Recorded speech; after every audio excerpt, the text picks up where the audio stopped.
Hi hello नमस्कार. मी दर्शना तांबोई, राजश्री मराठीमध्ये तुमच्या सगळ्यांचं स्वागत. तर आज खूप वर्षांनी मी पहिल्यांदा लाईव्ह एक गोष्ट खूप भारी बघितली. ती म्हणजे अभिनेत्री प्राजक्ता माळीचा अष्टांग योगा. सोशल मीडियावर खरं तर ती नेहमी पोस्ट करत असते अष्टांग योगाबद्दल, आणि आज मी लाईव्ह बघितलं. खूप मेहनत घेते ती. प्राजक्ताबरोबर तिची टीचर रीमा वेंगुर्लेकर असते. आता टीचर म्हणावं का तिची योगगुरू म्हणावं हे प्राजक्ताच आपल्याला सांगेल. काय म्हणावं? योग गुरु माझ्या आयुष्यात योगा आणला आणि 4-4.5 वर्ष कॉन्स्टंट ठेवला गेला. It's only because of Reema. आणि ती इतकं छान शिकवते, डेडिकेशन के साथ. आणि तिला बघितल्यानंतर देर इज नो एक्सक्यूज की आम्हाला येत नाही, रीमा हे जमत नाही आहे. ती इतकी स्वतः फिट आहे आणि इतकी ती सिन्सिअरली करते, इतकं डेडिकेशन आहे टुवर्ड्स योगा तिचं की खूप इन्स्पिरेशन मिळतं. पण रीमा, सगळ्यांनाच हा प्रश्न पडला असेल की तुझे सगळे स्टुडंट एवढे फिट कसे? आता विज्युअल्स बघितल्यानंतर तू स्वतः इतकी फिट आहेस, पण तुझ्या आयुष्यात योगाची सुरुवात कधीपासून झाली? ओ दॅट वॉज लॉंग बॅक. म्हणजे अगदी आय थिंक हा माझा आता 12वा वर्ष आहे जे मी शिकवते आणि स्वतः प्रॅक्टिसही करते आहे. सो याचे 2010ला मी रँडमली सुरू केलेलं असंच स्वतःच्या फिटनेससाठी, आणि मग सहज ते इंटरेस्ट वाढत गेला. And then I started digging more की काय आहे, कुठनं आलं आहे, त्याचं फिलॉसॉफी वाचलं, आणि मग असं हळूहळू करून एक कोर्स करून जस्ट गॉट इनटू इट. जसं मी म्हटलं की प्राजक्ताचे सोशल मीडियावर खूप व्हिडिओ असतात अष्टांग योगाचे, आणि ती नेहमी भरभरून बोलत असते. सो एक ती शिष्य म्हणून कशी आहे नेमकी? पटकन सगळं अडॅप्ट करते का कसं? आळशी. मी सगळ्यात आळशी विद्यार्थिनी तिचे, मीच सांगते. मला माहिती आहे, कारण तिच्याकडे इतके सिन्सिअर स्टुडंट्स आहेत. एवढंच की मी कमी करते, पण मग बरं करते असं वाटतं मला. Definitely like she is doing, म्हणजे जेव्हा पण ती क्लासला येते, ऑफकोर्स तिचं काम तसं आहे where she is not able to be consistent completely, पण जेव्हा पण ती येते ती ॲब्सल्युटली सिन्सिअरली करते. And truly we can understand की तिला आवडतं हे करायला. ओके, प्राजक्ताची पण अशी एक झिरोपासून सुरुवात झाली असेल ना? सो किती वर्ष झाले प्रॅक्टिस करायला, आणि सुरुवातीला किती मेहनत घ्यावी लागली रीमा? ऑलमोस्ट कॅच तिला 4 years तरी झालेच आहेत. म्हणजे मी जेव्हा शिकवायला सुरू केलं Ashtanga yoga, that was 2015 I started. So see, तर करमारकर त्याच्यानंतर तिकडे ती जवळजवळ एक वर्षानंतर काहीतरी आली तिथे. And then I think since then मी एक पॉईंट होता की मी तिला जिमसाठी पुश केलेलं की तू थोडं जिमिंग करून. I think for one of the project she had to lose weight that time, तेव्हा सांगितलं. पण नाही, she has immense faith in yoga and she feels की माझं जे काय आहे ते सगळं योगानीच बरोबर होणार. And that works. Trust me, तिच्यासाठी 100% ओनली योगा वर्क्स. आणि मग आफ्टर दॅट इवन मी पण तिला कधी पुश नाही केलं. आय बिलीव्ह तू इथेच ये आणि this is something what is meant for you. पण प्राजक्ता, तू इतकं लक्ष देतेस फिटनेसकडे. अष्टांग योगा करताना एक गोष्ट जी तुला सगळ्यात कठीण जाते किंवा जायची आणि रीमाने तुझ्यासाठी सोपी केली, ती कोणती? मी क्लासिकल डान्सर, भरतनाट्यम डान्सर असल्यामुळे मी खूप स्टिफ आहे. कारण आम्हाला तिथे पायामध्ये खूप स्ट्रेंथ लागते. पाय आडवे ठेवून हाफ सेट करून you have to dance. Next level strength लागते पायांमध्ये. त्याच्यामुळे मी फ्लेक्झिबल नाही आहे अजिबातच. तर आय थिंक माझ्या फ्लेक्झिबिलिटीवर खूप रीमाने काम केलं आहे. अजूनही मी तितकी फ्लेक्झिबल नाही आहे. अजूनही मला काही गोष्टी ओपन अप करायला तिची मदत घ्यावी लागते. सो आय थिंक त्याच्यावर आम्ही अजूनही काम करतो आहे. पण आय थिंक तोच टफ पार्ट आहे माझ्यातला. टीचर म्हणून तुला काय कठीण जातं तिला शिकवायला? असं she is a very good student. तसं म्हणजे ती अशी मला कधी हे नाही बोलत की हे नको करून. बट कठीण I don't think so, because even inversions म्हणजे आमचे हेडस्टँड आणि हे, this is the only difficult part of yoga what I believe. Urdhva with her injury also तिने ते केलेलं आहे. ऊर्ध्व म्हणजे Chakrasana, if lot of people know it as Chakrasana. So that, but सगळं तिने फार फटाफट शिकली. Headstand was the biggest achievement. I think we did it that time. पण ना रीमा, मी इथे आल्यापासून बघते बॅक टू बॅक तू बॅचेस घेतेस सगळ्या क्लासेसच्या अष्टांग योगा. तुला कधी वेळ मिळतो वर्कआउट करायला? तू स्वतःचा वर्कआउट कधी करतेस? कारण तू इतकी फिट आहेस, ऑब्व्हियसली तू करत असणार. कसा वेळ मिळतो?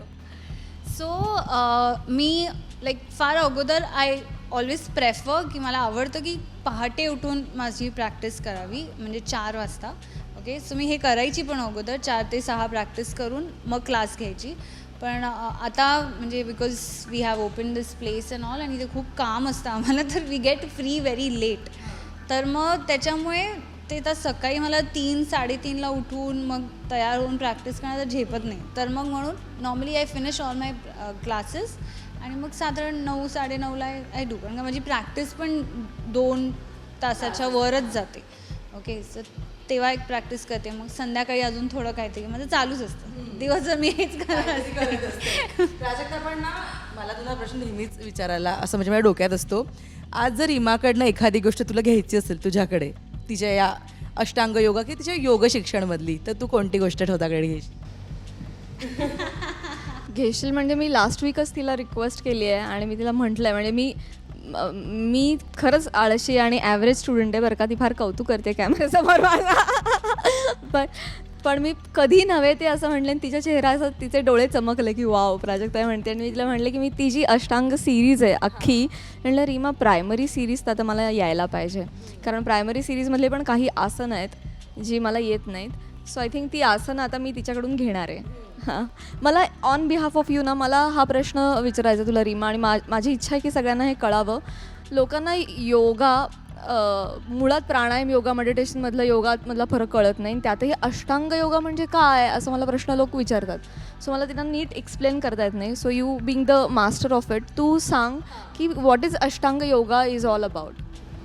सो हा कन्फ्युजन मीही नेहमी बघितला आहे. Like lot of people they keep on saying की हठयोगा आणि अष्टांग योगा ह्यात फरक काय आहे. ओके, सो अष्टांग योगा एक पतबिजॉयस करून हे गुरुजी आहेत, त्यांनी हे शिकले आणि ही एक सिरीज आहे. Okay, so they are levels, त्या 8 लिम्स म्हणतात. ओके, तर ते लेवल्स आहेत त्याच्यामध्ये. सो एव्हरी लेवल, ते पहिले 4 level will be asana levels. Okay, and then comes pranayama, pratyahara, समाधीपर्यंत असतं ते. ओके, सो एव्हरी लेवलला आसनाचे लेवल्स वाढत जातात. Okay, so this series is been bought by these pioneers called as आमचे गुरुजी जे आहेत K Pattabhi Jois. Okay, he is no more नाव, अँड आता त्यांचं lineage is been taken care by Sharath गुरुजी. Okay, so they have bought this form called as Ashtanga yoga. Okay, of course it's a part of Hatha yoga जे आपण नॉर्मल हठयोगा करतो. सो हठयोगामध्ये कसं असणार, प्राणायाम असतं, खूप बेसिक आसन्स असतात. Okay, it's more like a therapeutic yoga. Okay, आणि मग शवासन असतं guided. Ashtanga yoga is vinyasa, म्हणजे काय, flow. Okay, vinyasa word itself called is flow. तर ते फ्लोमध्येच असतो, non stop practice where you coordinate तुमचं ब्रीदिंग आणि तुमची movement. Okay, so that makes it थोडंसं different from Hatha yoga. I can see that. I can always say की एखादा न्यू कमर जो आहे ज्यांनी योगा आयुष्यात कधी केला नाही आहे, still can do Ashtanga yoga. Okay, we can start from basic for that person. For example me as she was asking me the same thing. पतंजलीपासून सुरुवात झाली. Yes, so so that's what नाही, पतंजलींचंच आहे हठयोगातला एक प्रकार अष्टांग योगा. इट्स जस्ट की तो ते फ्लो कुठनं आले तर ते इज कमिंग फ्रॉम कृष्णमाचार्यांनी शिकवलं. म्हणजे it's a lot of philosophy of course. त्यांनी शिकवलं पत्तबिजॉयस, आणि अयंगर गुरुजी पण शिकलेले.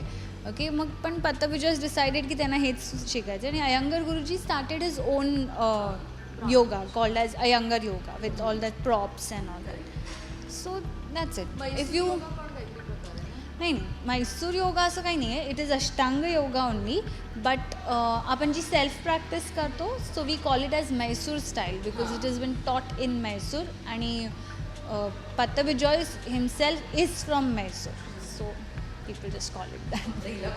पण प्राजक्ता, आपण बोलताना मग तुम्हाला म्हणलीस की योगाने तुम्हाला इंटरनल पण बरेच बदल जाणवतात आणि बाहेर असं तुमचं वजन कमी होतं, अशा बऱ्याच गोष्टी आहेत. तुझ्यामध्ये काय बदल झाले जेव्हापासून तू अष्टांग कर? एकतर मला असं वाटतं इम्प्युरिटीज कायच्या काय नेक्स्ट लेवल बाहेर पडतात. काय शरीरात राहूच शकत नाही ना. बघ, माझा अख्खा टी-शर्ट ओला झाला आहे. काय बिशाद फॅट्स आणि ह्या सगळ्या लोकांची की माझ्या शरीरात राहील, सगळं बाहेर पडतं, सगळे टॉक्झिन्स, असं मी खूप ठामपणे म्हणू शकते. ऑल्सो योगामध्ये ना सगळ्यात बेस्ट गोष्ट काय आहे जी मला खरं योगामधली आवडते आणि इतर एक्सरसाइजमधली आवडत नाही, म्हणजे जिम फॉर दॅट मॅटर, की इथे प्रत्येक आसनं तुमच्या श्वासावर, म्हणजे आम्ही सूर्यनमस्कार करतो ना, एक श्वास घ्या, 2 श्वास सोडा, 3 श्वास घ्या, 4 होल्ड करा. तर तुमच्या श्वासानुसार तुम्ही एक्सरसाइज करता. कुठेही तुमचं असं होत नाही. जे आपल्या इंडियन फिलॉसॉफीमध्ये सांगितलेलं आहे, काम, क्रोध, मद, मत्सर, हे षड्रिपू सांगितलेत का, तर तेव्हा तुमचा श्वास फास्ट होतो, ब्रीदिंग फास्ट होतं. हे अजिबातच तुमच्या शरीरासाठी बरं नाही आहे. हे योगामध्ये अजिबात होत नाही. छान संथ श्वास घेत एक्सरसाइज, आणि एवढा घाम गाळतोय आपण छान श्वास घेऊन, then I think this is the best exercise असं मला वाटतं. सो या 2 गोष्टींसाठी. पण मी मगाशी तिला प्रश्न विचारला की रीमाकडनं कोणती गोष्ट तुला घ्यायची. रीमा, तुझ्यासाठी हा प्रश्न आहे, तुझ्या स्टुडंटमधली एक आवडती गोष्ट कोणती प्राजक्तामधली जी तुला खूप आवडते? Because her looks any time, she is such a beautiful looking girl. तू सुंदर. Yes. I always say मी ह्या लोकांना नेहमी म्हणते, like lot of even her friends, lot of them come and I always look at them because मी लहानपणापासून being a Maharashtrian, okay, मी ह्या लोकांना नेहमी फक्त टी व्हीवर बघितलेलं आहे अँड नेवर एवर माझ्या लाईफमध्ये पण नाही विचार केलेला की आम्ही असं कधी बसू आणि ऑल दॅट. म्हणजे आजही माझ्या घरी मोर दॅन प्राजक्ता हिला ओळखतील की मेघना फ्रॉम हां. सो ऑल दीज थिंग्स म्हणजे बाबाही हेच विचारतात मला, अगं ही येते का, अगं ती येते का, अगं हे येतं ती येतं. They still watch, of course they are big fans. So या नाही, ती खूप सुंदर आहे. आणि आमच्यापेक्षा खूप मोठ्या मोठ्या लोकांना शिकवते. Let me tell you guys, Raju Hirani सरांना ती पर्सनल ट्रेनिंग देते आणि खूप म्हणजे लिस्ट आहे खरं तर. लिस्ट आहे. मस्त आहे. आणि ना मंडेपासून सुरुवात करूया असं आपल्या प्रत्येकाचं असतं, असं प्रत्येकजण ठरवतं. नाही ते तर मी करणार आहे, मग आमचं बोलणं झालं आहे. कारण हे बघून ना मला असं वाटलं की नाही यार, आपल्याला पण हे यायला पाहिजे. म्हणजे हेडस्टँड हा प्रकार असा आहे ना, मी लॉकडाऊनपासून ट्राय करते पण माझं काही घडलं नाही आहे. आणि मी आत्ता बघितलं एक साथ सगळे एकत्र हेडस्टँड करत होते. माझं सुद्धा की आपल्याला पण जमलं पाहिजे त्या गोष्टी. सो मी तिला म्हटलं की मी लवकरच तुझ्याकडे सुरू करणार आहे. पण ज्यांना ज्यांना सुरू करायचं आहे त्यांना आज तुमच्या दोघींकडनं काय एक मस्त मेसेज जाईल? लवकरात लवकर सुरू करा. Get inspired by us. आणि पुन्हा पुन्हा मी छाती ठोकून सांगू शकते, yoga is the best exercise. म्हणजे इंडियन फिलॉसॉफीची मी भक्त आहे, म्हणजे डिसायपल वगैरे असं सगळं. त्यामुळे भारतीय संस्कृतीमध्ये आपण भारतात राहतो, म्हणजे या हवामानात वातावरणात राहतो, विषववृत्तीय प्रदेशात राहतो. त्यानुसार आपल्या काही म्हणजे खाद्य संस्कृती, कपडे, पेहराव, जे काय सणवार आणि एक्सरसाइज वगैरे हे सुद्धा त्यानुसार आपल्याला आखून दिलेले आहेत आपल्या ऋषीमुनींनी खूप अभ्यास करून. सो आपण ते जर अवलंबले तर आय थिंक वातावरणाच्या दृष्टीने ते आपल्या सगळ्या शरीरावर, मेंटल हेल्थवर, ओव्हरऑल तुमच्या सुंदरतेवर खूप चांगला परिणाम करतात. त्यामुळे yoga is the exercise for me. Moreover मला असंही वाटतं की आय बिलीव्ह योगाचं origin is India, okay. And I believe we being Indians आपण we should preserve that, we should do it. नाहीतर मग like if you see I have lot of friends abroad, त्यांच्यासाठी more than gymming or anything yoga is like the form of workout. त्यांना जाम आवडतं, खूप आवडतं त्या लोकांना. आणि ते we have to literally push people की नाही करा करा, समथिंग विच इज रिक्वायर्ड. आज नाही तर उद्या करायचंच आहे योगा.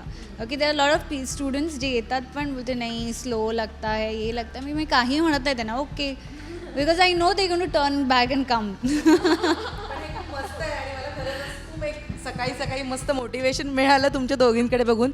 Thank you so much. इतकं छान सेशन तुम्ही आज केलं आणि all the best Prajakt, all the best. तुला अजून बरेच आसनं शिकायचं. येस. वेबसिरीजसुद्धा येते, सो त्याच्यात वाढलेलं वजन आणि आता त्याची मेहनत प्रेक्षक नक्कीच रिलेट करतील. डेफिनेटली. आणि थँक्यू दर्शना, तुला पण राजश्री मराठी खूप धन्यवाद. कारण तुम्हाला हे वाटलं हे फीचर करावं. माझ्याप्रमाणे खूप लोक करतात योगा, पण अरे हे बोरिंग सेशन आहे, आम्ही कशाला काहीतरी गॉसिप द्या आम्हाला, कोणाचं अफेअर अँड कोणाचं काय. हे फीचर न करता तुम्ही चांगली गोष्ट फीचर करायला आलात. सकाळी उठून गाईज, ती कल्याणला राहते, 6:15च्या बॅचला ती इथे ते आय डोंट नो किती असतं, तिने पहाटे घर सोडलं असेल. So credit goes to you. Thank you Darshu. Thank you Reema आणि थँक्यू प्राजक्ता.